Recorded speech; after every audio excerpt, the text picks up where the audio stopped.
UP के फिरोजाबाद से एक चौंकाने वाली तस्वीरें सामने आई है।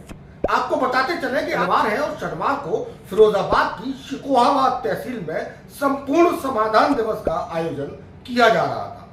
इसी दौरान जहां एक तरफ फरियादियों की कतार लगी हुई थी, तो वहीं दूसरी तरफ फिरोजाबाद की समाज कल्याण अधिकारी रामरती देवी अपनी कुर्सी पर बैठी गहरी नींद में खर्राटे भरती नजर आ रही थी। तहसील दिवस के दौरान समाज कल्याण अधिकारी की खर्राटे भरती वीडियो सोशल मीडिया पर तेजी से वायरल हो रही है।